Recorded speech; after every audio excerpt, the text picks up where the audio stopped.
Thank you very much. Thank you very, very much. Wow. And thank you, Dana. Thank you, Kid Rock, sometimes referred to as Bob. And thank you, Lee, right from the beginning. Thank you very much. What a talent. What a beautiful, beautiful soul. Thank you. Friends, delegates, and fellow citizens, I stand before you this evening with a message of confidence, strength, and hope. 4 months from now, we will have an incredible victory, and we will begin the 4 greatest years in the history of our country. Together, we will launch a new era of safety, prosperity, and freedom for citizens of every race, religion, color, and creed.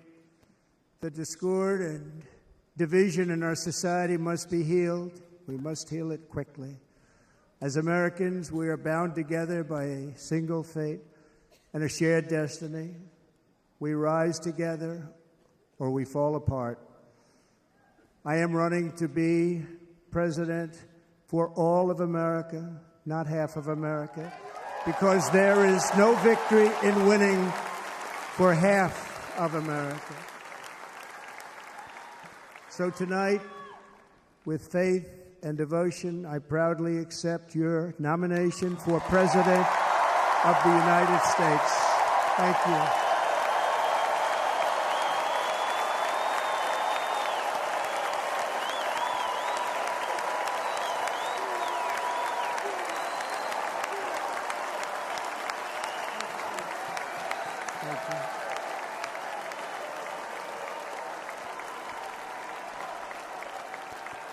Thank you very much.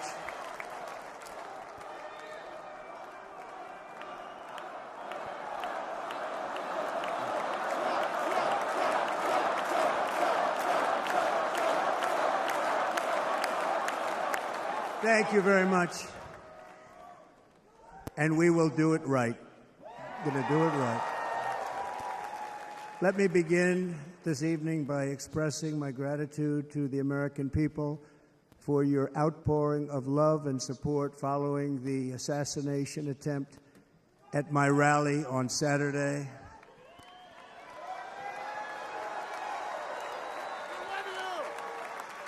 As you already know, the assassin's bullet came within a quarter of an inch of taking my life. So many people have asked me, what happened? Tell us what happened, please.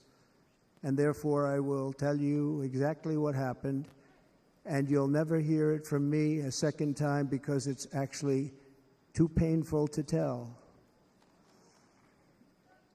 It was a warm, beautiful day in the early evening in Butler Township in the great Commonwealth of Pennsylvania.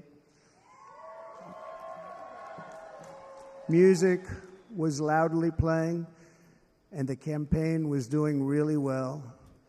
I went to the stage, and the crowd was cheering wildly. Everybody was happy. I began speaking very strongly, powerfully, and happily because I was discussing the great job my administration did on immigration at the southern border. We were very proud of it.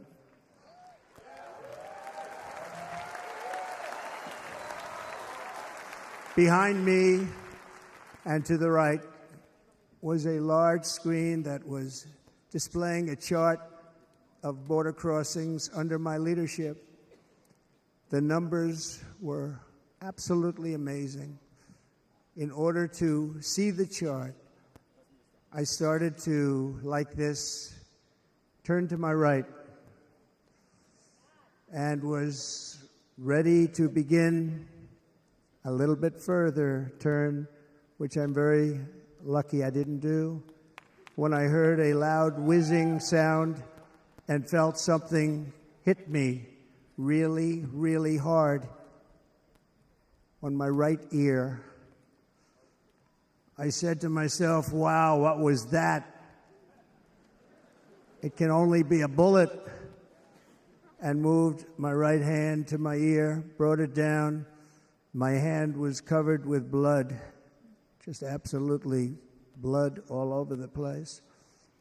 I immediately knew it was very serious, that we were under attack, and in one movement proceeded to drop to the ground.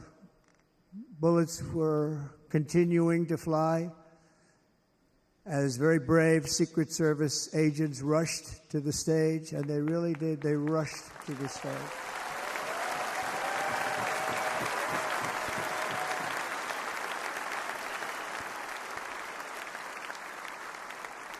These are great people, at great risk, I will tell you, and pounced on top of me so that I would be protected. There was blood pouring everywhere, and yet, in a certain way, I felt very safe because I had God on my side. I felt that.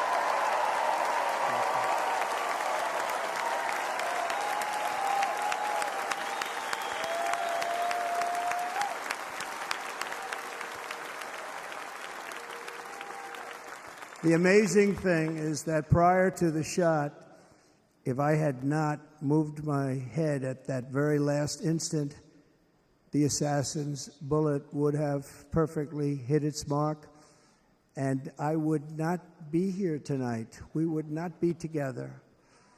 The most incredible aspect of what took place on that terrible evening in the fading sun was actually seen later.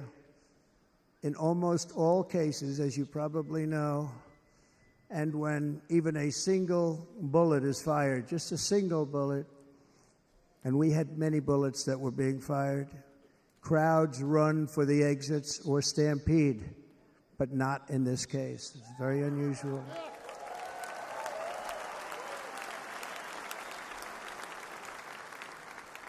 This massive crowd of tens of thousands of people stood by and didn't move an inch. In fact, many of them bravely but automatically stood up looking for where the sniper would be. They knew immediately it was a sniper, and then began pointing at him. You can see that if you look at the group behind me. That was just a small group compared to what was in front.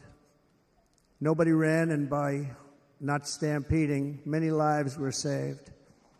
But that isn't the reason that they didn't move. The reason is that they knew I was in very serious trouble. They saw it. They saw me go down. They saw the blood and thought, actually most did, that I was dead. They knew it was a shot to the head. They saw the blood. And there's an interesting statistic. The ears are the bloodiest part. If something happens with the ears, they bleed more than any other part of the body. For whatever reason, the doctors told me that. I said, why is there so much blood? He said, it's the ears. They bleed more. So we learned something, but they just, this beautiful crowd, they didn't want to leave me. They knew I was in trouble. They didn't want to leave me. And you can see that love written all over their faces. Incredible people. They're incredible people. Bullets were flying over us, yet I felt serene. But now the Secret Service agents were putting themselves in peril. They were in very dangerous territory. Bullets were flying right over them, missing them by a very small amount of inches. And then it all stopped. Our Secret Service sniper, from a much greater distance and with only one bullet used, took the assassin's life, took him out.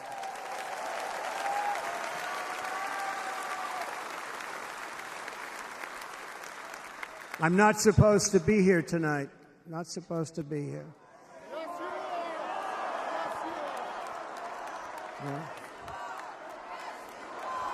Yes, you are. Yeah.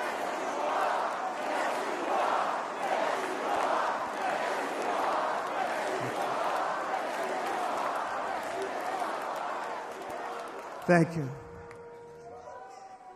But I'm not. And I'll tell you, I stand before you in this arena only by the grace of Almighty God.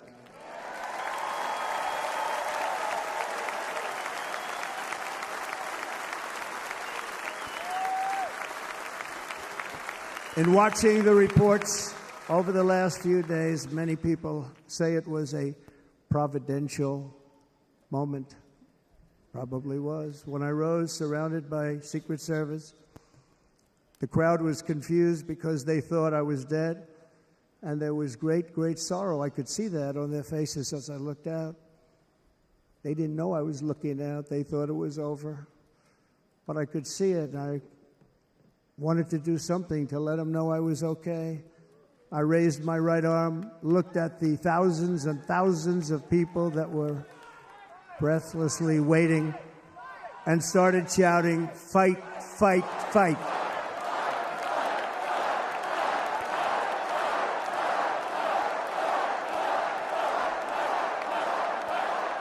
Thank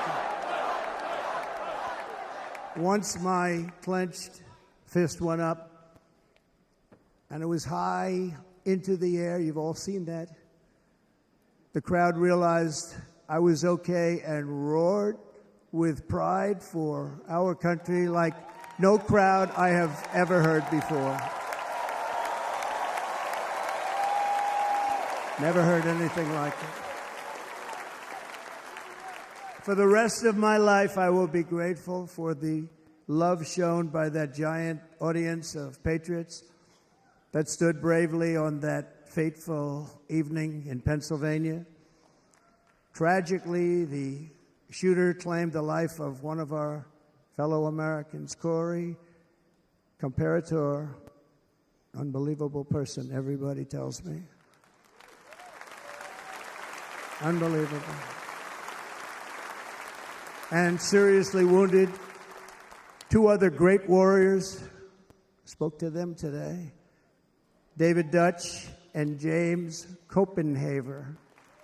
Two great people. I also spoke to all three families of these tremendous people. Our love and prayers are with them and always will be. We're never going to forget them. They came for a great rally. They were serious Trumpsters, I want to tell you. They were serious Trumpsters and still are. But Corey, unfortunately, we have to use the past tense. He was incredible. He was a highly respected former fire chief, respected by everybody.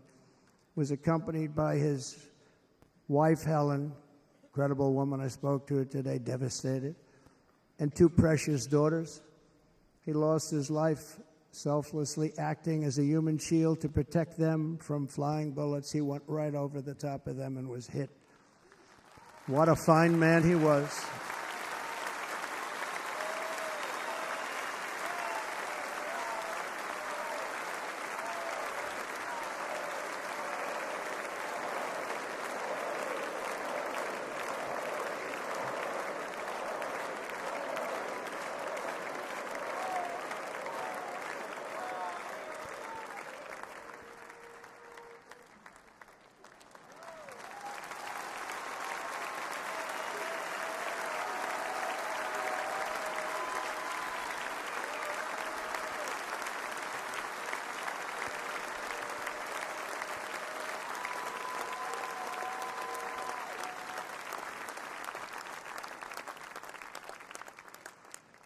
I want to thank the fire department and the family for sending his helmet, his outfit, and it was just something, and they're going to do something very special when they get it. But we did something which cannot match what happened, not even close.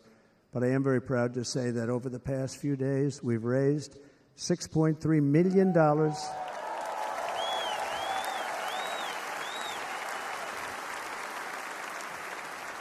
for the families of David, James, and Corey, including from a friend of mine just called up. He sent me a check right here. I just got it. $1 million from Dan Newland. Thank you, Dan. And again, when speaking to the family, I told them, I said, well, I'm going to be sending you a lot of money, but it can't compensate. They all said the same thing. You're right, sir. We appreciate so much what you're doing, but nothing can take the place in the case of Corey. And the other two, by the way, they were very, very seriously injured, but now they're doing very well. They're going to be okay. They're going to be doing very well.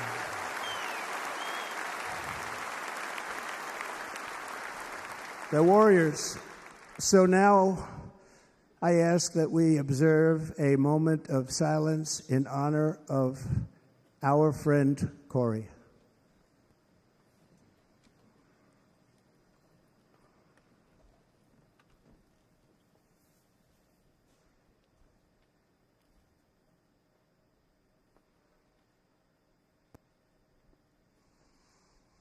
There is no greater love than to lay down one's life for others.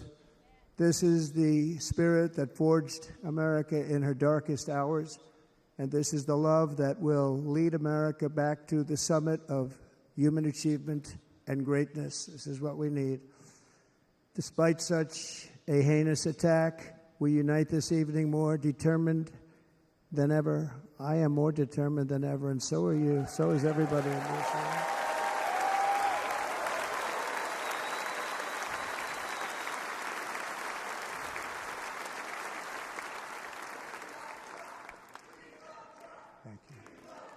Thank you very much.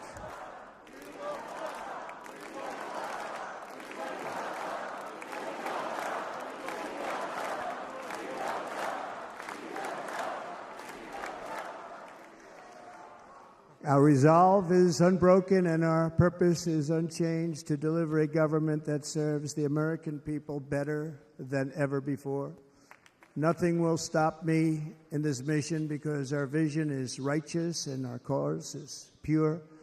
No matter what obstacle comes our way, we will not break, we will not bend, we will not back down, and I will never stop fighting for you, your family, and our magnificent country.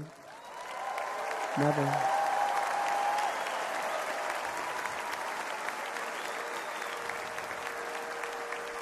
And everything I have to give with all of the energy and fight in my heart and soul, I pledge to our nation tonight. Thank you very much. I pledge that to our nation. We're going to turn our nation around, and we're going to do it very quickly. Thank you.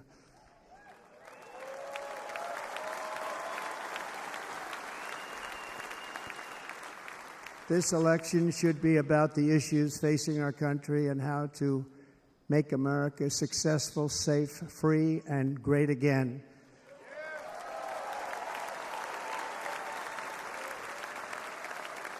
In an age when our politics too often divide us, now is the time to remember that we are all fellow citizens. We are one nation under God, indivisible, with liberty and justice for all.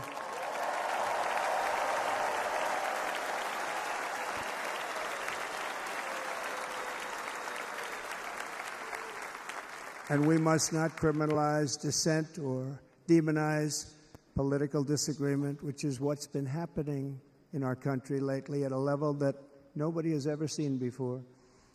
In that spirit, the Democrat Party should immediately stop weaponizing the justice system and labeling their political opponent as an enemy of democracy. Especially since that is not true. In fact, I am the one saving democracy for the people of our country.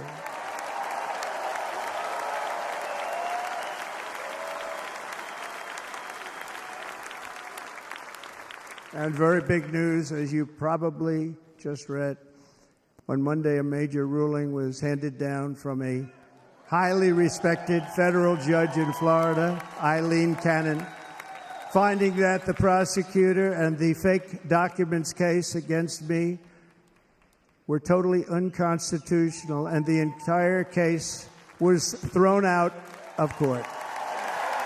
With all of that publicity, thrown out of court. If Democrats want to unify our country, they should drop these partisan witch hunts, which I have been going through for approximately 8 years. And they should do that without delay and allow an election to proceed that is worthy of our people. We're going to win it anyway, but worthy of our people. On this journey, I am deeply honored to be joined by my amazing wife, Melania.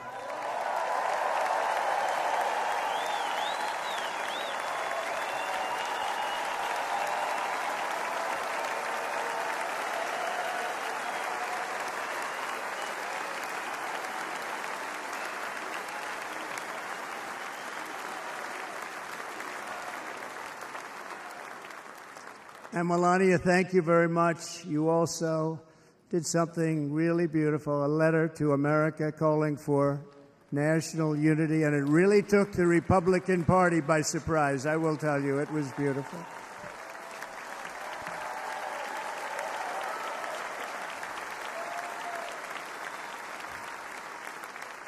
fact, some very serious people said that we should take that letter and put it as part of the Republican platform. That would be an honor, wouldn't it?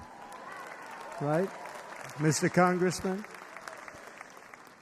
But it captivated so many, so I also want to thank my entire family for being here. Don, Kimberly, Ivanka and Jared, Eric and Lara, Tiffany and Michael, Barron. We love our Barron.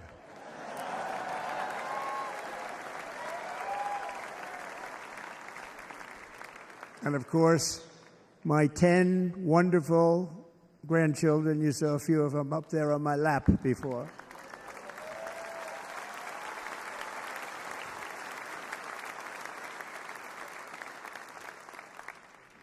And how good was Dana? Was Dana good? I mean, was he good? He was on probably the only vacation he's had in about, maybe ever, because he works, but about 10 years with his wife, very far away. I won't tell you where, but very, very far away, beautiful place. And my people called, and he said, I won't be able to do it. This is many, many years. I promised my wife I can't do it. And they came in, they said, Dana won't be able to do it, because he was my first, second, and third choice. I said, well, that's too bad, but I understand. He's away, and it's good. It's good for him. And that was it. About 30 minutes later, she came back in, sir, Dana just called. He's going to do it. And his wife, she said, you can't turn him down. You just can't do it. You have to go. That's a good wife.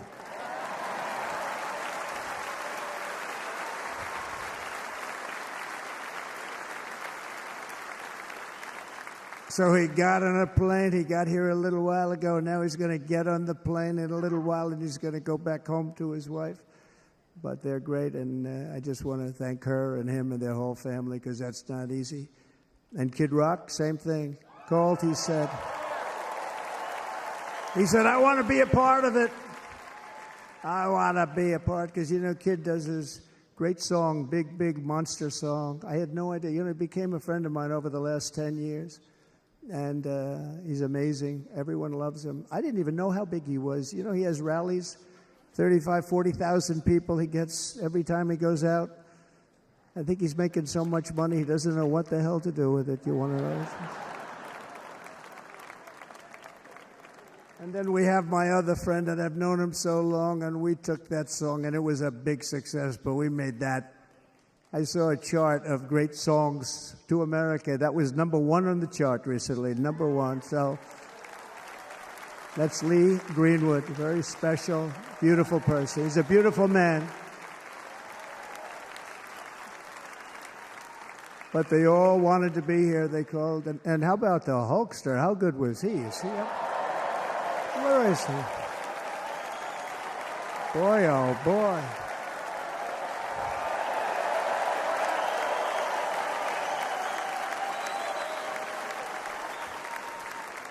They may call that entertainment. I know about entertainment, but when he used to lift a 350-pound man over his shoulders and then bench press him 2 rows into the audience, I say, maybe entertainment, but he is one strong son of a gun. I will tell you, I watched it many times. There aren't a lot of entertainers that can do that, right? You were fantastic. Thank you very much. Followed by Eric.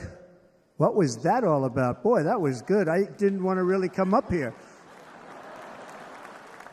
But he was so great, and he's such a good young man. He went through a lot of trouble, and Don last night was incredible. They went through so much trouble. They got subpoenaed more than any people probably in the history of the United States. Every week they get another subpoena from the Democrats, crazy Nancy Pelosi, the whole thing, just boom, boom, boom. They've got to stop that because they're destroying our country. We have to work on making America great again, not on beating people. And we won. We beat them and all. We beat them on the impeachments. We beat them on indictments. We beat them. But the time that you have to spend, if they would devote that genius to helping our country, we'd have a much stronger and better country.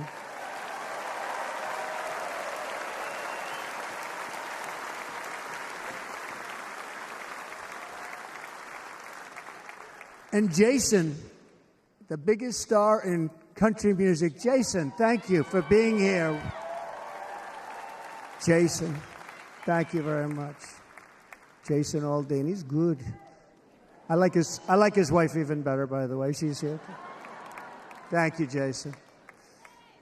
But I'm thrilled to have a new friend and partner fighting by my side. The next Vice President of the United States, the current Senator from Ohio, J.D. Vance, and his incredible wife, Usha.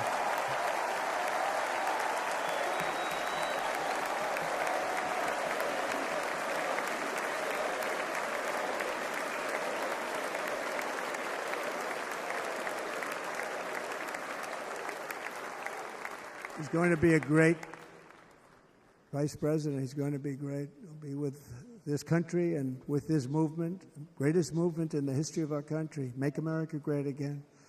When they criticized it, they said, we're going to try and stop MAGA. I said, MAGA is Make America Great Again. What are you going to stop? There's nothing to stop. Then they say, oh, that's right. It's very tough to fight it. And all of the people that did try and fight it have failed. But he's going to be with us for a long time, and it was an honor to select him. Great, great student at Yale. His wife was a great student at Yale. They met at Yale. These are two smart people. So, J.D., you're going to be doing this for a long time. Enjoy the ride.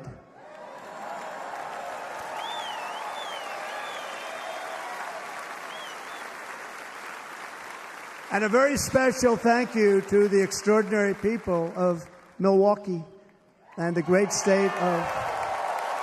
Oh, there they are. There they are. You are so easy to spot. And Green Bay's going to have a good team this year, right? They're going to have a good team. They're going to have a good team.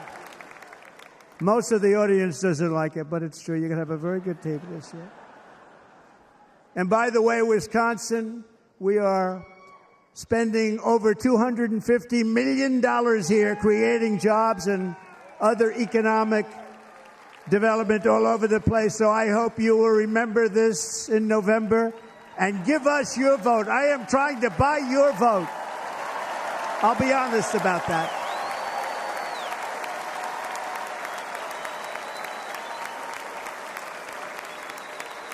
And I promise we will make Wisconsin great again. We're going to make it. Thank you, Mr. Governor. Thank you very much. Thank you. I'm here tonight to lay out a vision for the whole nation. To every citizen, whether you're a young or old man or woman, Democrat, Republican, or independent, black or white, Asian or Hispanic, I extend to you a hand of loyalty and of friendship. Together we will lead America to new heights of greatness like the world has never seen before. We were right there in the first term. We got hit with COVID. We did a great job. Nobody knew what it was, but nobody's ever seen an economy pre-COVID. And then we handed over a stock market that was substantially higher than just prior to COVID. Coming in, did a great job. Never got credit for that. We got credit for the war and defeating ISIS and so many things, the great economy, the biggest tax cuts ever, the biggest regulation cuts ever, the creation of Space Force, the rebuilding of our military. We did so much. We did so much. Right to try. Right to try is a big deal. We got right to try. They were trying to get that for 52 years.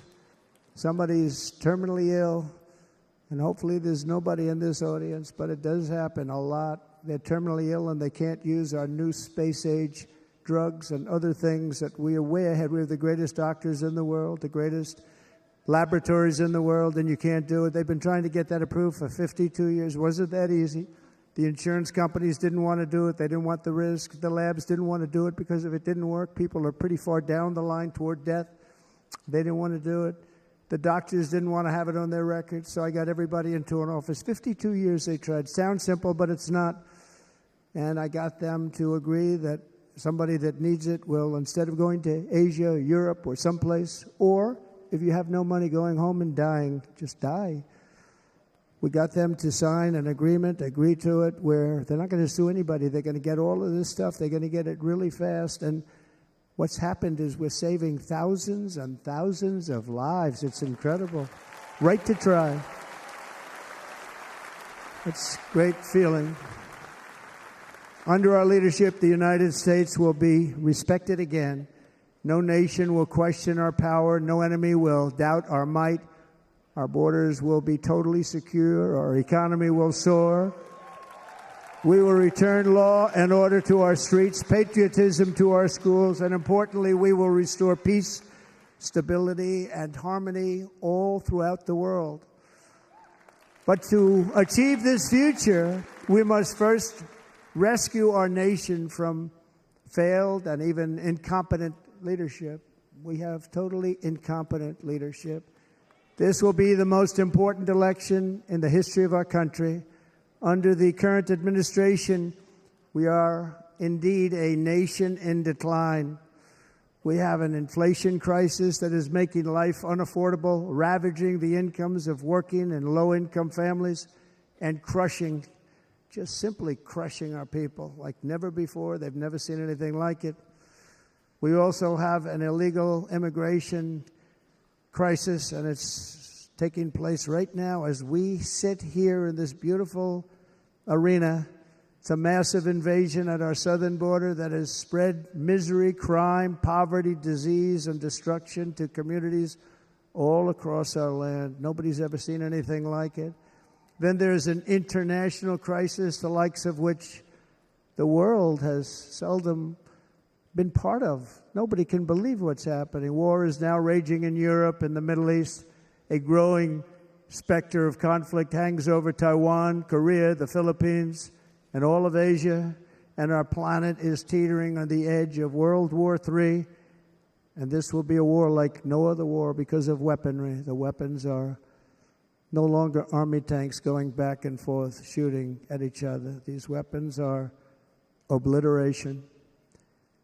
It's time for a change. This administration can't come close to solving the problems. We're dealing with very tough, very fierce people. They're fierce people. And we don't have fierce people. We have people that are a lot less than fierce, except when it comes to cheating on elections and a couple of other things. Then they're fierce. Then they're fierce. So tonight, I make this pledge to the great people of America. I will end the devastating inflation crisis immediately, bring down interest rates, and lower the cost of energy. We will drill, baby, drill.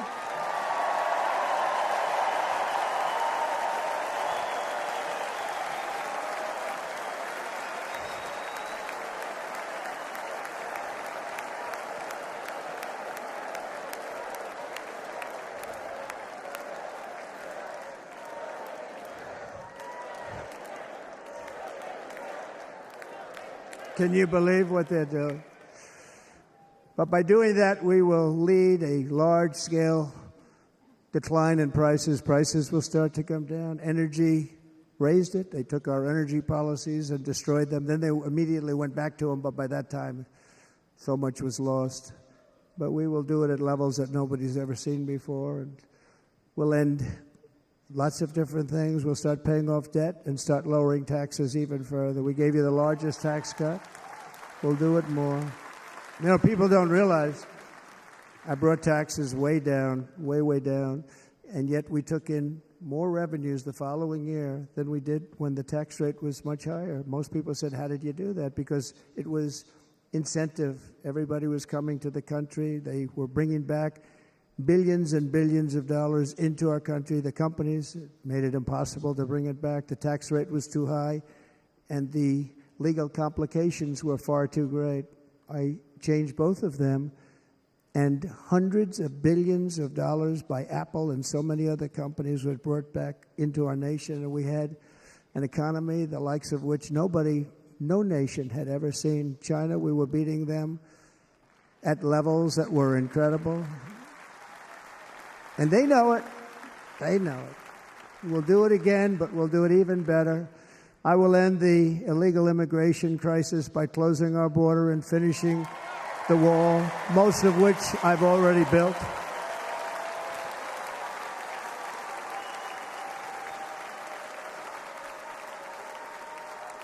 On the wall, we were dealing with a very difficult Congress, and I said, oh, that's okay, we won't go to Congress. I call it an invasion. We gave our military almost $800 billion. I said, I'm going to take a little of that money because this is an invasion, and we built, most of the wall is already built, and we built it through using the funds because what's better than that? We have to stop the invasion into our country that's killing hundreds of thousands of people a year. We're not going to let that happen. I will end every single international crisis that the current administration has created, including the horrible war with Russia and Ukraine, which would have never happened if I was president, and the war caused by the attack on Israel, which would have never happened if I was president. Iran was broke. Iran had no money. Now Iran has $250 billion. They made it all over the last 2.5 years. They were broke. I watched the other day on a show called Deface the Nation. Has anyone seen it? And they had a congressman who was a Democrat say, well, whether you like him or not, Iran was broke dealing with Trump. I told China and other countries, if you buy from Iran, we will not let you do any business in this country, and we will put tariffs on every product you do send in of 100% or more. And they said to me, well, I think that's about it. They weren't going to buy any oil. And they were ready to make a deal. Iran was going to make a deal with us. And then we had that horrible, horrible result that we'll never let happen again. The election result, we're never going to let that happen again. They used COVID to cheat. We're never going to let it happen again. And they took off all the sanctions, and they did everything possible for Iran. And now Iran is very close to having a nuclear weapon, which would have never happened. This is a shame what this administration, the damage that this administration has done. And I say it often. If you took the 10 worst presidents in the history of the United States, think of it, the 10 worst, added them up, they will not have done the damage that Biden has done. I'm only going to use the term once. Biden. I'm not going to use the name anymore, just one time. The damage that he's done to this country is unthinkable. It's unthinkable. Together we will restore vision, strength, competence, and we're going to have a thing called common sense making most of our decisions, actually. It's all common sense. Just a few short years ago, under my presidency, we had the most secure border and best economy in the history of our country, in the history of the world. We had the greatest economy in the history of the world. We had never done anything like it. We were beating every country, including China, by leaps and bounds. Nobody had seen anything like it. We had no inflation. Soaring incomes were going.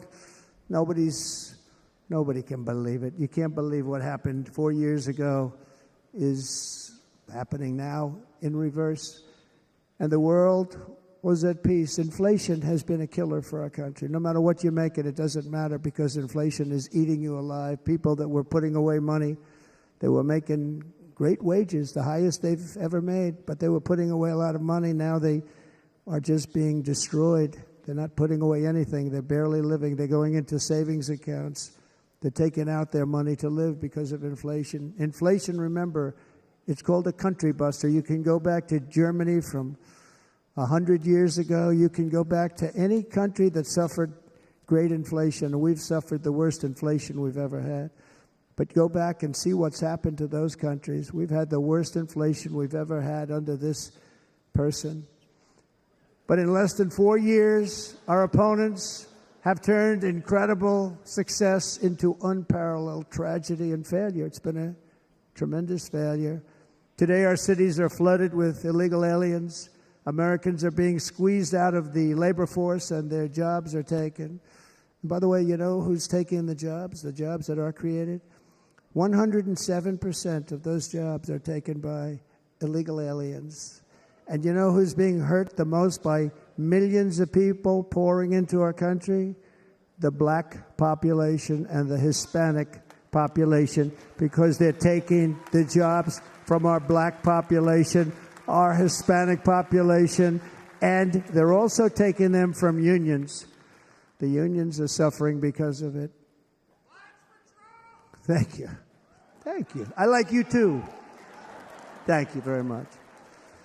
Inflation has wiped out the life savings of our citizens and forced the middle class into a state of depression and despair. That's what it is. It's despair and depression. We cannot and will not let this continue. Less than 4 years ago, we were a great nation, and we will soon be a great nation again. We're going to be a great nation again.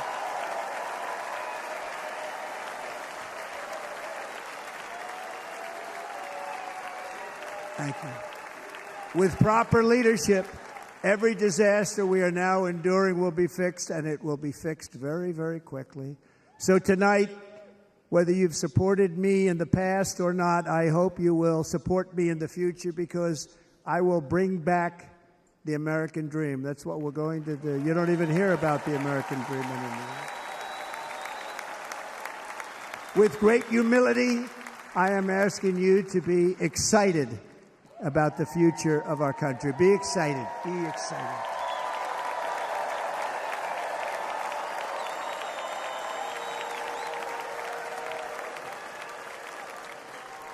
And by the way, the news reports, look at all of those big networks. Look at them. They're all here.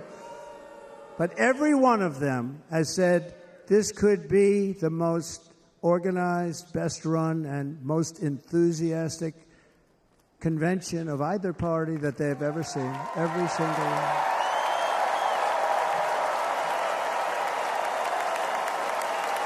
And it's true. It's true. And there's love in the room. There's great love in the room.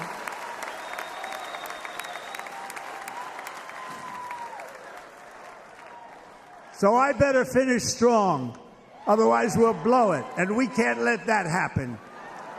Now, this was great. All of the great people that spoke, and everybody hit a home run. I mean, there's not one that I can think of where I said, oh, gee, that wasn't great. Every single person. I refuse to be the only one. Don't do that to me. They're already getting ready. See, I gave them an idea. Now, this was a great convention. This was, I think we're actually going to go home and miss it. You know, usually with a first of all, look at these crowds. You'd never have this at a convention. Look at these crowds.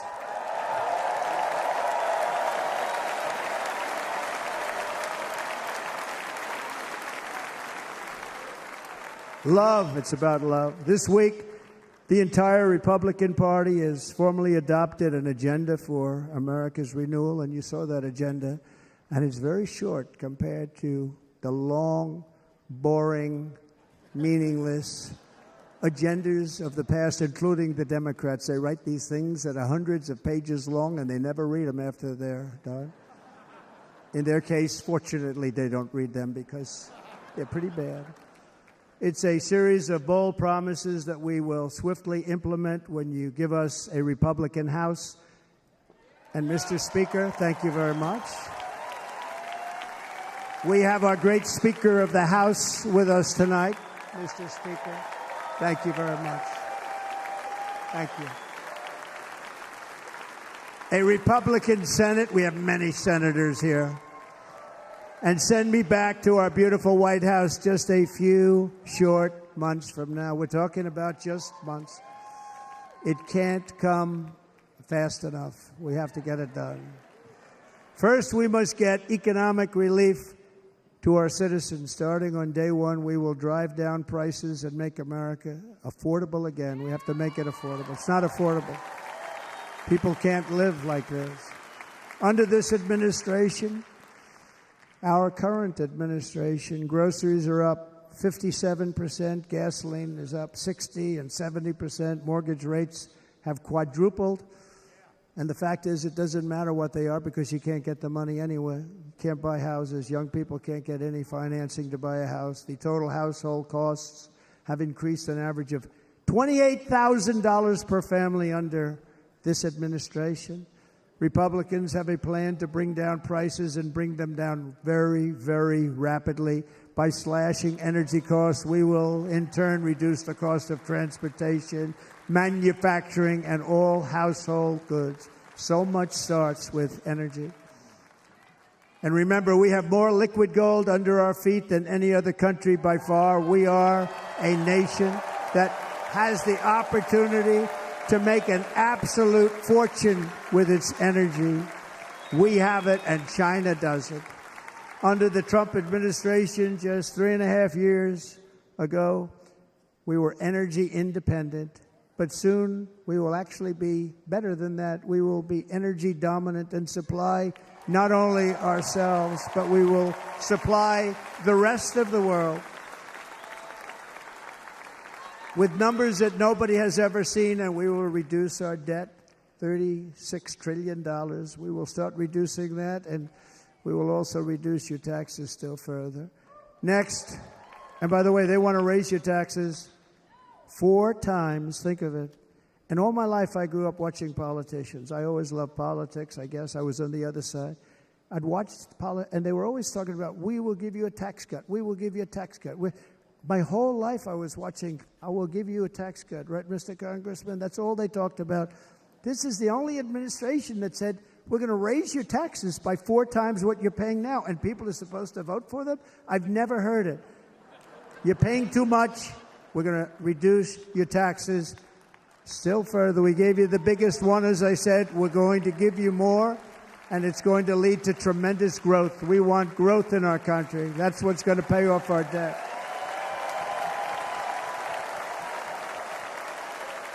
And next, we will end the ridiculous and actually incredible waste of taxpayer dollars that is fueling the inflation crisis. They've spent trillions of dollars on things having to do with the Green New Scam. It's a scam. And that's caused tremendous inflationary pressures in addition to the cost of energy. And all of the trillions of dollars that are sitting there not yet spent, we will redirect that money for important projects like roads, bridges, dams, and we will not allow it to be spent on meaningless Green New Scam ideas.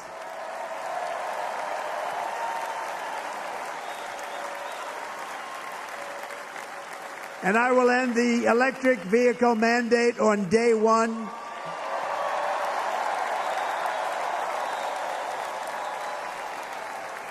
Thereby saving the U.S. auto industry from complete obliteration, which is happening right now, and saving U.S. customers thousands and thousands of dollars per car.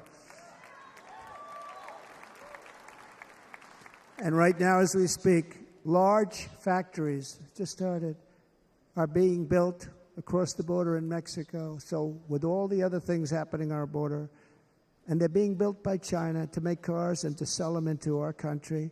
No tax, no anything. The United Auto Workers ought to be ashamed for allowing this to happen. And the leader of the United Auto Workers should be fired immediately. And every single auto worker, union and non-union, should be voting for Donald Trump, because we're going to bring back car manufacturing, and we're going to bring it back fast.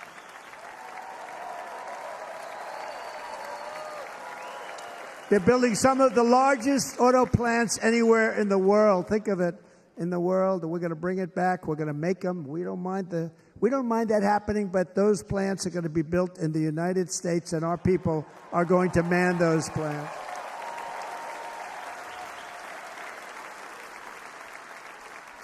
And if they don't agree with us, we'll put a tariff of approximately 100 to 200% on each car, and they will be unsellable in the United States. We have long been taken advantage of by other countries. And think of it, oftentimes these other countries are considered so-called allies. They've taken advantage of us for years. We lose jobs, we lose revenue, and they gain everything and wipe out our businesses, wipe out our people. I stopped it for 4 years. I stopped it, and we're really ready to make changes like nobody had seen before. And remember, USMCA, I got rid of NAFTA, the worst trade deal ever made, and replaced it with USMCA, which is, they say, the best trade deal ever made. Actually, probably the best trade deal was the deal I made with China, where they buy $50 billion worth of our product. They were buying nothing. They buy $50 billion worth. They had to. But I don't even talk about it because of COVID. I don't even mention it, frankly, because of what happened with the China virus.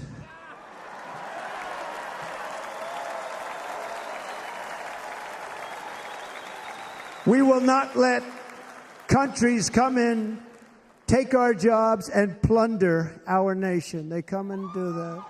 They plunder our nation. The way they will sell their product in America is to build it in America. Very simple. Build it in America and only in America.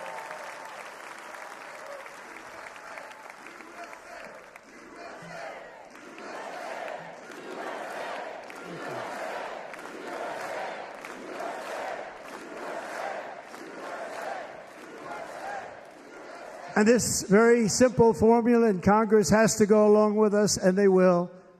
This very simple formula will create massive numbers of jobs. We will take over the auto industry again, and many, many, hundreds of thousands of jobs. We lost so many jobs over the years. If you go back 20, 25 years, they've stolen, going to China and Mexico, about 68% of our auto industry manufacturing jobs. We're going to get them all back. We're going to get them all back, every one of them. At the center of our plan for economic relief are massive tax cuts for workers that include something else that's turned out to be very popular, actually. Here it's very popular in this building and all those hotels that I saw that are so nice. I'm staying in a nice one. It's called no tax on tips. No tax on tips. No tax on tips.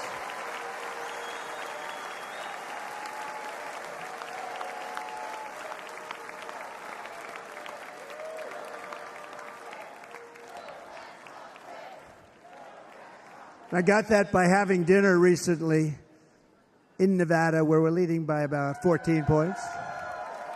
Hello. I'll see you there very soon, everybody. And we're having dinner at a beautiful restaurant in the Trump building on the Strip, and it's a great building, and the waitress comes over. How's everything going? A really nice person. How's everything? Oh, Sarah, it's so tough.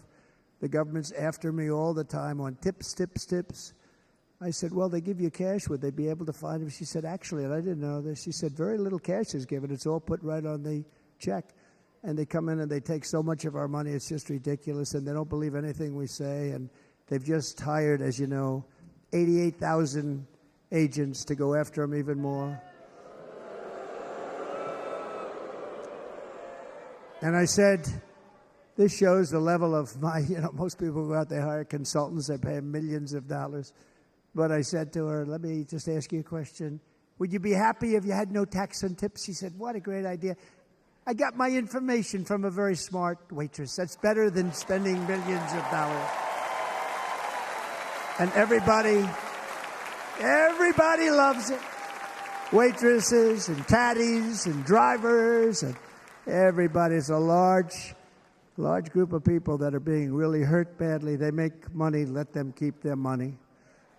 I'm going to protect Social Security and Medicare. Democrats are going to destroy Social Security and Medicare because all of these people, by the millions they're coming in, they're going to be on Social Security and Medicare and other things, and you're not able to afford it. They are destroying your Social Security and your Medicare. Under my plan, incomes will skyrocket, inflation will vanish completely, jobs will come roaring back, and the middle class will prosper like never, ever before, and we're going to do it very rapidly.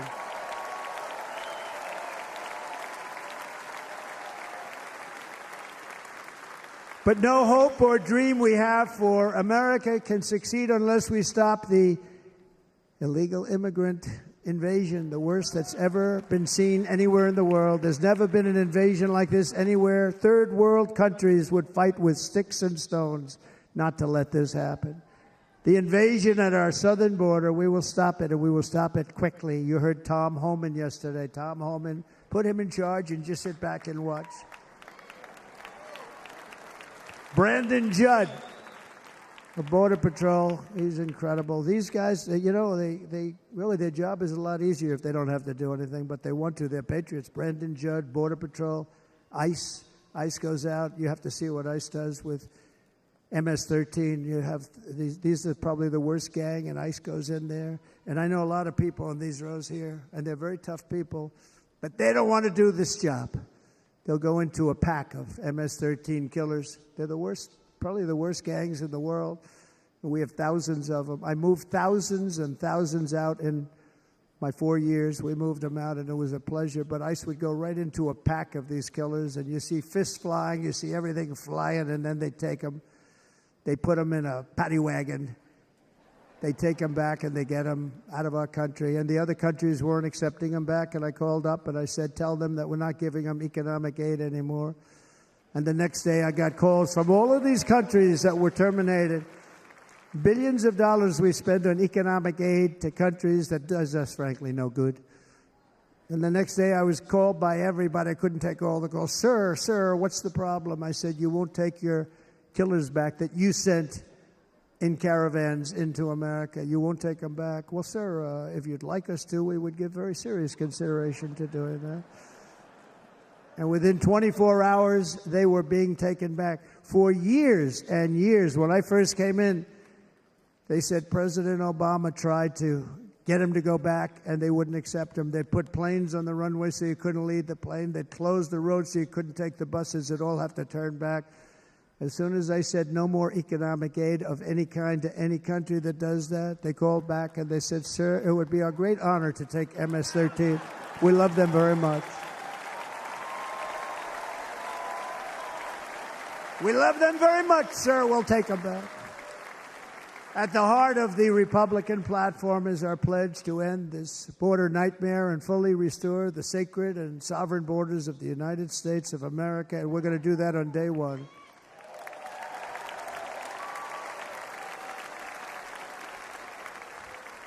That means two things on day one, right?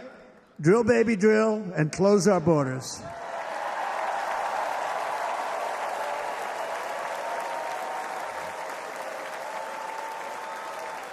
And by the way, and I think everybody as a Republican, as a patriot in this room, and most Democrats, we want people to come into our country, but they have to come into our country legally.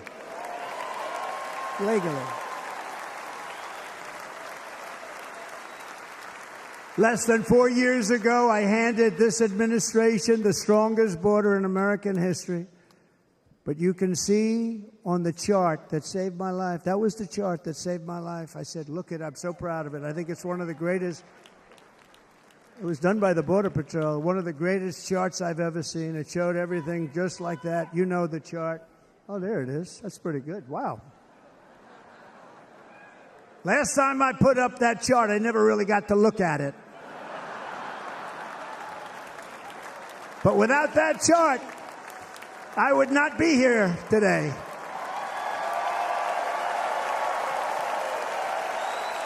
Never got to look at it.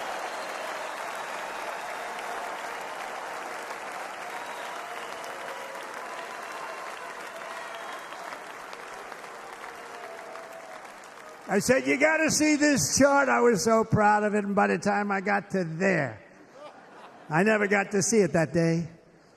But I'm seeing it now, and I was very proud. If you look at the arrow on the bottom, that's the lowest level, the one on the bottom, heavy red arrow. That's the lowest level of illegal immigrants ever to come into our country in recorded history, right there.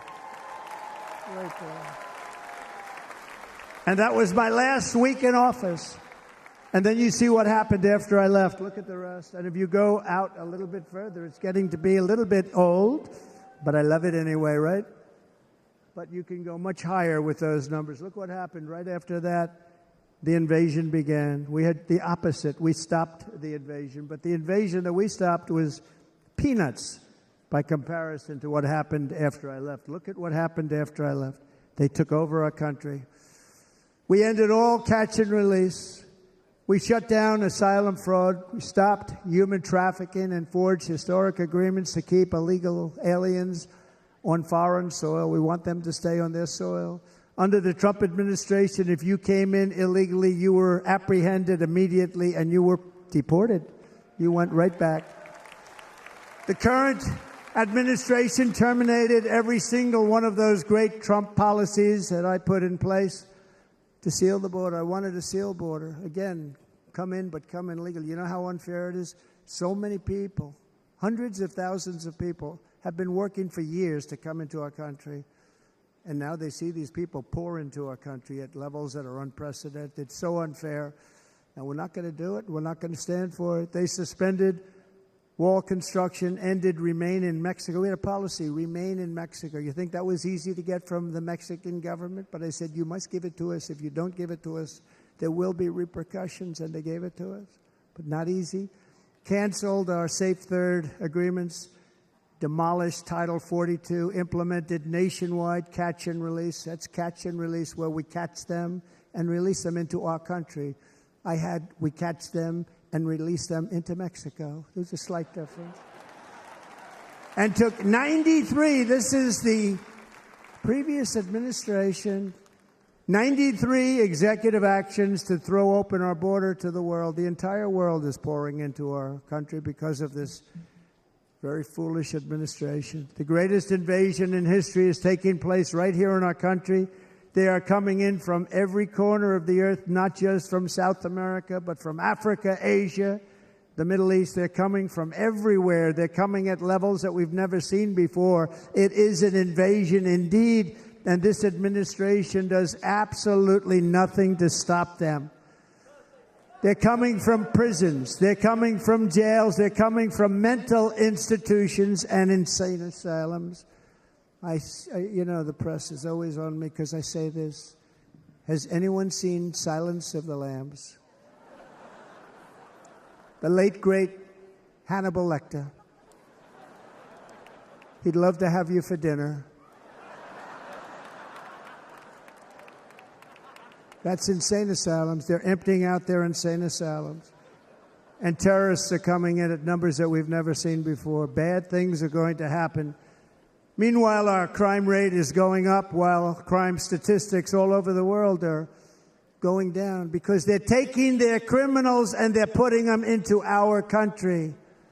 A certain country, and I happen to like the president of that country very much, but he's been getting great publicity because he's a wonderful shepherd of the country. He says how well the country's doing because their crime rate is down. And he said he's training all of these rough people. They're rough. He's training them. And I've been reading about this for 2 years. I think, oh, that's wonderful. Let's take a look at it.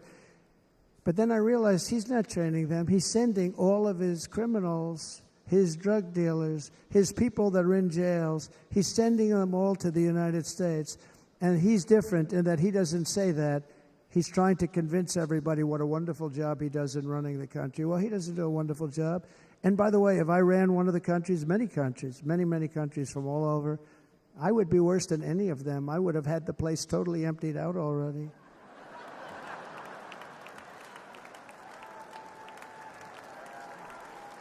But we become a dumping ground for the rest of the world, which is laughing at us. They think we're stupid. And they can't believe that they're getting away with what they're getting away with, but they're not going to be getting away with it for long. That's what I can tell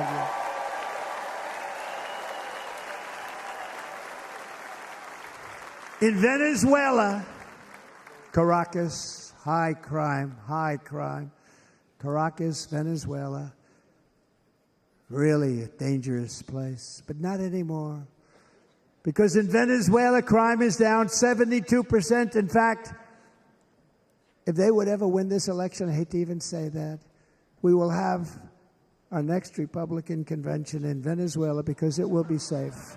Our cities will be so unsafe, we won't be able.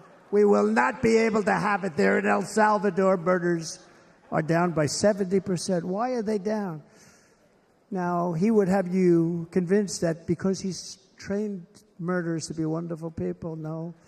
They're down because they're sending their murderers to the United States of America. This is going to be very bad. And bad things are going to happen, and you're seeing it happen all the time. That's why, to keep our families safe, the Republican platform promises to launch the largest deportation operation in the history of our country. Even larger than that of President Dwight D. Eisenhower from many years ago. You know, he was a moderate, but he believed very strongly in borders. He had the largest deportation operation we've ever had. Just recently, I spoke to the grieving mother of Jocelyn Nungary, a wonderful woman, a precious 12-year-old girl from Houston who last month was tied up, assaulted, and strangled to death after walking to the convenience store just a block away from her house. Her body was dumped near the side of the road in a shallow creek, found by some onlookers who couldn't believe what they had witnessed. Charged with Jocelyn's heinous murder are 2 illegal aliens from Venezuela who came across our border, were in custody, and were then released into the country by this horrible, horrible administration that we have right now. I also met recently with the heartbroken mother and sister of Rachel Morin. Rachel was a 37-year-old mom of 5 beautiful children who was brutally raped and murdered while out on a run. She wanted to keep herself in good shape. It was very important to her. She was murdered. The monster responsible first killed another woman in El Salvador before he was led into America by the White House. This White House let them in. He then attacked a 9-year-old girl and her mother in a home invasion in Los Angeles before murdering Rachel in Maryland. Traveled all throughout the country, doing tremendous damage. Rachel's mother will never be the same. I spent time with her. She will never be the same. I've also met with the wonderful family of Laken Riley, the brilliant 22-year-old nursing student. She was so proud of being first in her class, who was out for a jog on the campus of the University of Georgia when she was assaulted, beaten, and horrifically killed. Yet another American life was stolen by a criminal alien set free by this administration. And these were incredible people we're talking about. These were incredible people who died. Tonight, America, this is my vow. I will not let these killers and criminals into our country.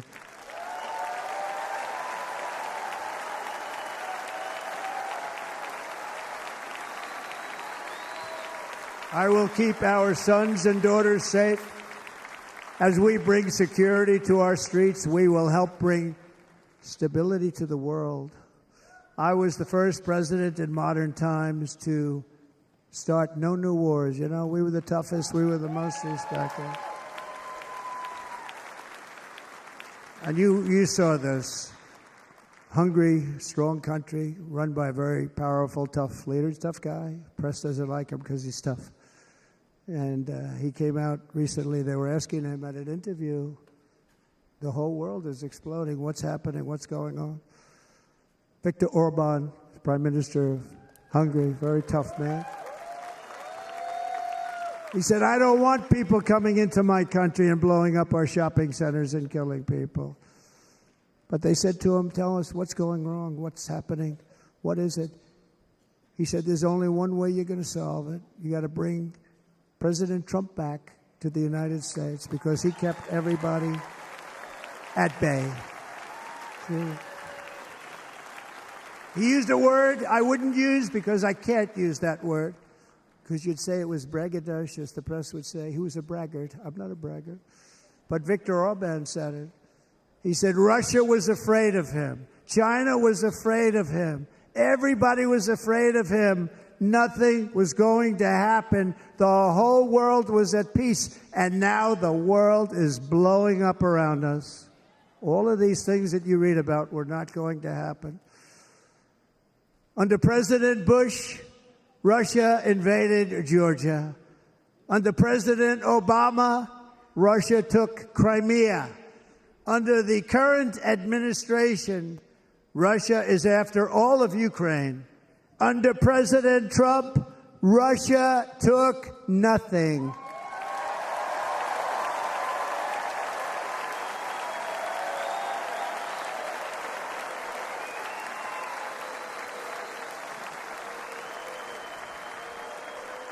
We defeated 100% of ISIS in Syria and Iraq, something that was said to take 5 years, sir. It'll take 5 years, sir. We did it in a matter of a couple of months. We have a great military. Our military is not woke. It's just some of the fools on top that are woke.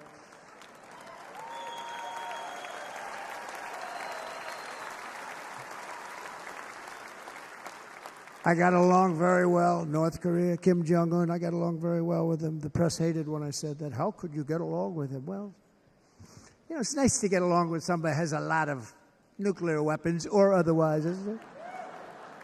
See, in the old days, they'd say, that's a wonderful thing. Now they say, how could you possibly do that? But no, I got along with him, and we stopped the missile launches from North Korea. Now North Korea is acting up again, but when we get back, I get along with him. He'd like to see me back, too. I think he misses me, if you want to know the truth. Our opponents inherited a world at peace and turned it into a planet of war. We're in a planet of war. Look at that attack on Israel. Look at what's happening with Ukraine. The cities are just bombed out. How can people live like that where buildings, massive buildings, are falling to the ground?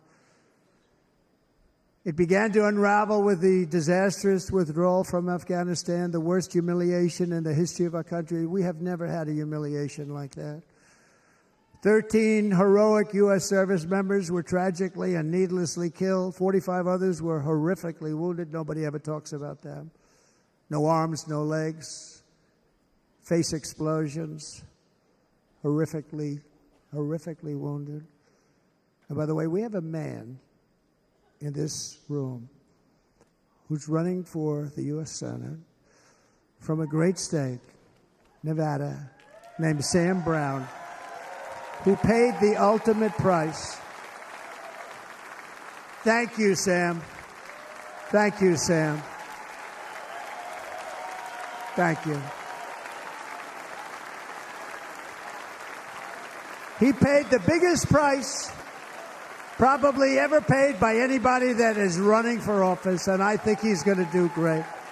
He's running against a person that is not good, not respected, a total lightweight.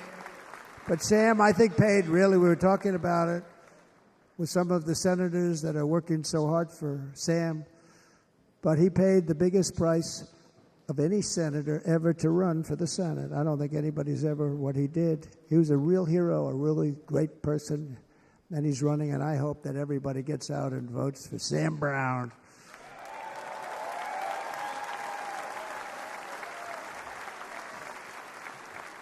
And we also left behind $85 billion worth of military equipment, along with many American citizens were left behind.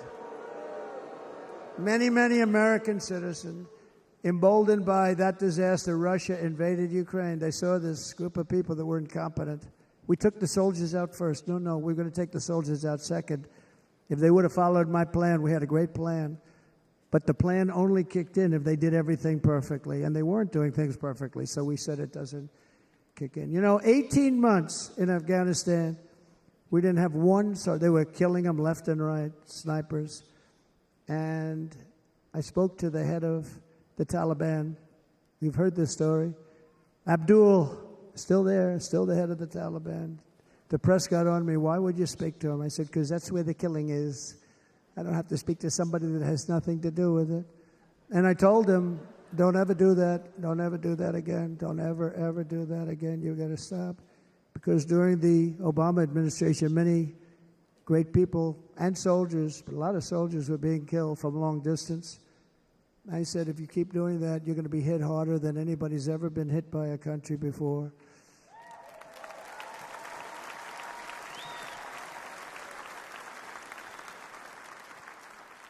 And he said, I understand, Your Excellency. He called me Your Excellency. I wonder if he calls the other guy Your Excellency. I doubt it. The other guy gave him everything. I mean, what kind of a deal was that? He walked out, gave him everything. Do you know that right now Afghanistan is one of the largest sellers of weapons in the world? They're selling the brand new, beautiful weapons that we gave them. But think of it. He actually said to me, but why do you show me a picture of my home? I said, you'll have to ask your people or one of your wives.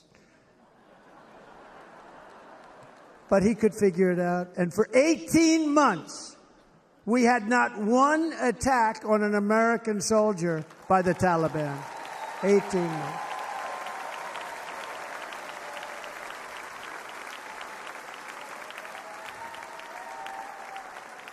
And then we had that horrible day where soldiers were killed. I was not there because of a ridiculous election. But we had that horrible attack.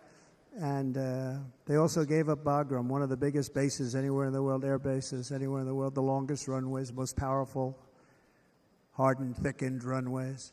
We gave it up. And I liked it not because of Afghanistan. I liked it because of China. It's 1 hour away from where China makes their nuclear weapons. And you know who has it now? China has it now. We were keeping that. And now China is likewise circling Taiwan, and Russian warships and nuclear submarines are operating 60 miles off the coast in Cuba. Do you know that? No, the press refuses to write about it. If that were me running this country and we had nuclear submarines in Cuba, I will tell you that headlines every day would be, what's wrong with our president? You don't even hear this. You're not hearing about this. Russia has nuclear submarines and warships 60 miles away, Mr. Congressman, from Miami, by the way, happens to be here. Correct? In Cuba. And that would not be stood for if it were somebody else. They don't want to mention it, but now maybe they will. And the entire world, I tell you this, we want our hostages back, and they better be back before I assume office, or you will be paying a very big price.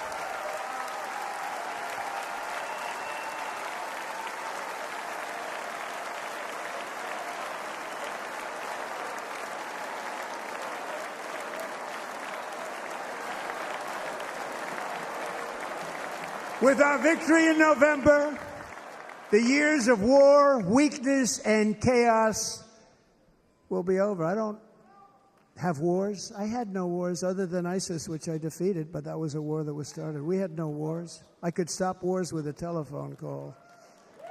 I could stop wars with just a telephone call. If properly stated, it would never start. We will replenish our military and build an Iron Dome missile defense system to ensure that no enemy can strike our homeland. And this great Iron Dome will be built entirely in the USA. We're going to build it in the USA. And Wisconsin, just like I gave you that massive ship contract, and you're doing a very nice job, Governor, right? Thank you, Governor. And they're doing a great job. In fact, I had a little design change, and we gave them a tremendous for essentially what we used to call destroyers. These are now the most beautiful. They look like yachts. I said, we have to take the bow, and we have to make it a little nicer and a little point at the top instead of a flat nose. And the people at the shipyard said, this guy sort of knows what he's doing. We have the most beautiful ships, right, Governor? And everybody sitting over there. And it was a big contract that everybody wanted. I gave it to Wisconsin, but we're going to have a lot of that built right here in the state of Wisconsin and all other states. Israel has an Iron Dome. They have a missile defense system. 342 missiles were shot into Israel, and only one got through a little bit. It was badly wounded. It fell to the ground, but most of them are. And Ronald Reagan wanted this many years ago, but we really didn't have the technology many years ago. Remember, they called it Starship, spaceship, anything to mock him. But he was a very good president, very, very good.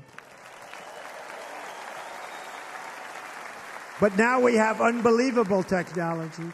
And why should other countries have this and we don't? No, we're going to build an Iron Dome over our country, and we're going to be sure that nothing can come and harm our people. And again, from an economic development standpoint, we're going to make it all right here. No more sending it out to other countries in order to help.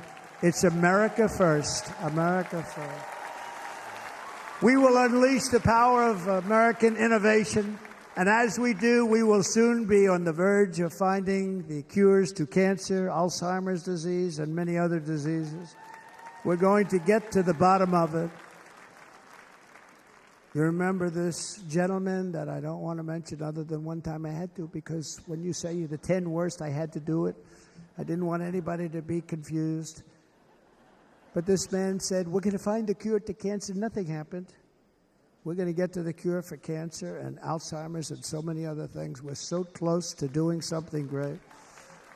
But we need a leader that will let it be done. We will not have men playing in women's sports. That will end immediately.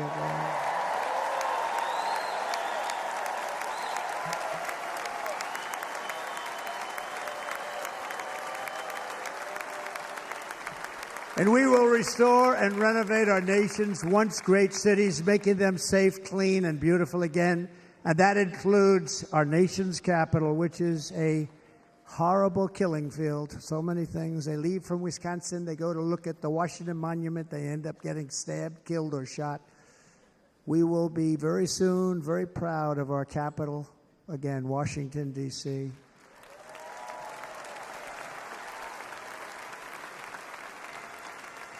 America is on the cusp of a new golden age, but we will have the courage to seize it. We're going to take it. We're going to make it a current. We're going to bring this into a golden age like never seen before. Remember this, China wants to do it. Japan wants to do it. All of these countries want to do it.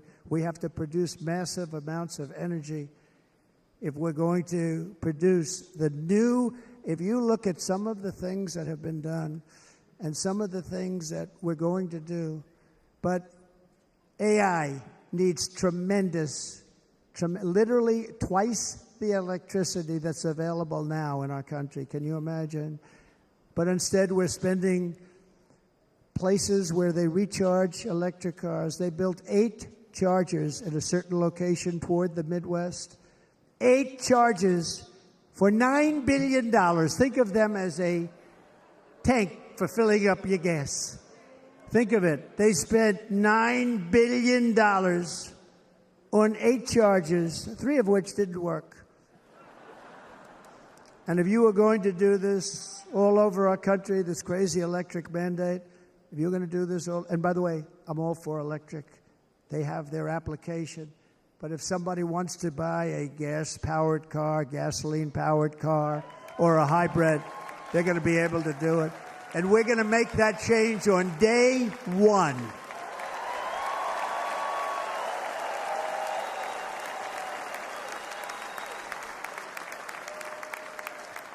So to conclude, just a few short days ago, my journey with you nearly ended. We know that. And yet, here we are tonight, all gathered together, talking about the future, promise, and a total renewal of a thing we love very much. It's called America. We live in a world of miracles. None of us knows God's plan or where life's adventure will take us. I want to thank Franklin Graham for being here tonight. He's an outstanding man. He wrote me a note recently. I have a lot of respect for him. Sir, I love your storytelling. I think it's great in front of these big rallies. But, sir, please do me one favor. It won't make any difference. Please don't use any foul language. I was a little embarrassed. He said, it won't make any difference. Actually, it does. The story's not quite as good, but I've been very good. The story is not quite as good, to be honest. I've got to have a little talk with Franklin, but he was great. He's a great gentleman. His father was so incredible, Billy Graham. My father used to love taking me to see Billy Graham. My father would take me to see Billy Graham at Yankee Stadium. He had the biggest rallies you've ever seen. He was a good rally guy, too. But he'd get up, and he was a fantastic guy. My father loved Billy Graham. But I love Franklin Graham. I think Franklin's been fantastic. And I'm working so hard to adhere to his note to me. I'm working hard on it, Franklin. But if the events of last Saturday make anything clear, it is that every single moment we have on earth is a gift from God.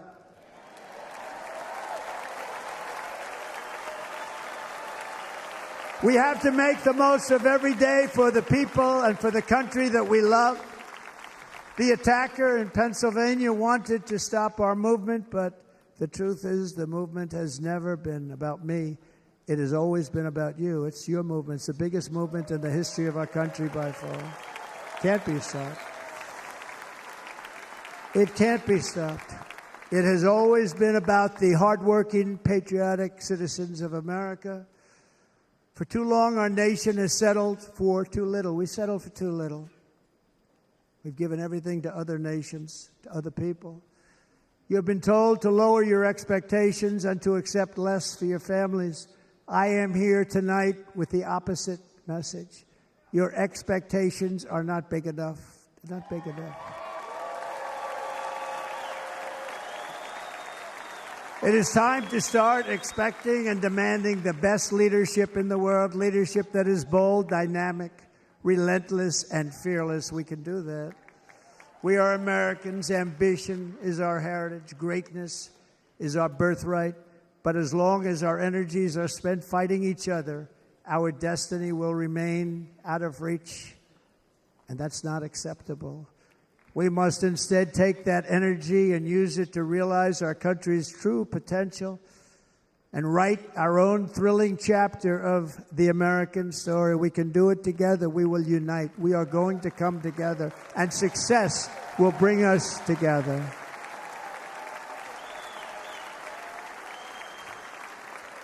It is a story of love, sacrifice, and so many other things. And remember the word, devotion. It's unmatched devotion. Our American ancestors crossed the Delaware, survived the icy winter at Valley Forge, and defeated a mighty empire to establish our cherished republic. They fought so hard, they lost so many. They pushed thousands and thousands of miles across a dangerous frontier, taming the wilderness to build a life and a magnificent home for their family.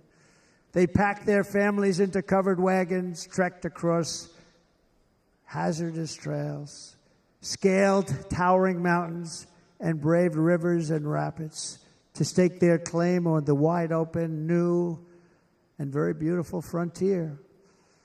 When our way of life was threatened, American patriots marched onto the battlefield, raced into enemy strongholds, and stared down death and stared down those enemies to keep alive the flame of freedom. At Yorktown, Gettysburg, and Midway, they joined the roll call of immortal heroes. So many heroes, so many great, great people. And we have to cherish those people. We can't forget those people. We have to cherish those people.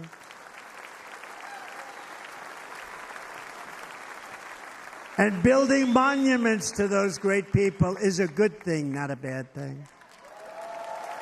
They saved our country. No challenge was too much. No hardship was too great. No enemy was too fierce. Together, these patriots soldiered on and endured, and they prevailed because they had faith in each other, faith in their country, and above all, they had faith in their God.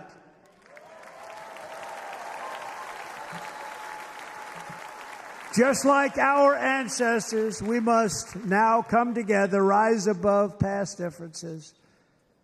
Any disagreements have to be put aside and go forward, united as one people, one nation, pledging allegiance to one great, beautiful, I think it's so beautiful, American flag.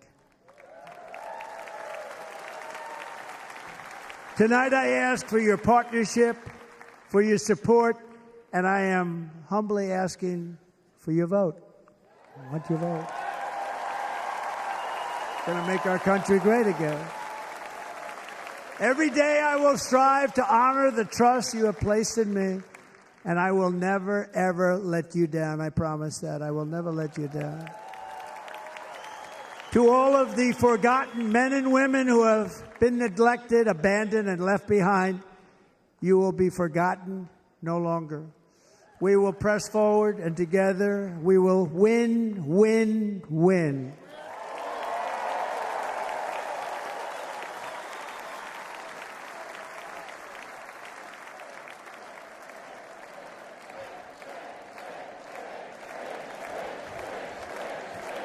Win, win, win, win, win, win. Nothing will sway us, nothing will slow us, and no one will ever stop us. No matter what dangers come our way, no matter what obstacles lie in our path, we will keep striving toward our shared and glorious destiny, and we will not fail. We will not fail. Together we will save this country, we will restore the republic, and we will usher in the rich and wonderful tomorrows that our people so truly deserve. America's future will be bigger, better, bolder, brighter, happier, stronger, freer, greater, and more united than ever before.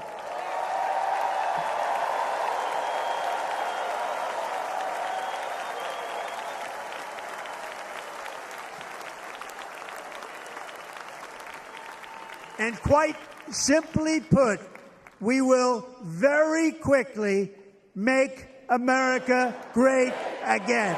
Thank you very much. Thank you very much, Wisconsin. God bless you.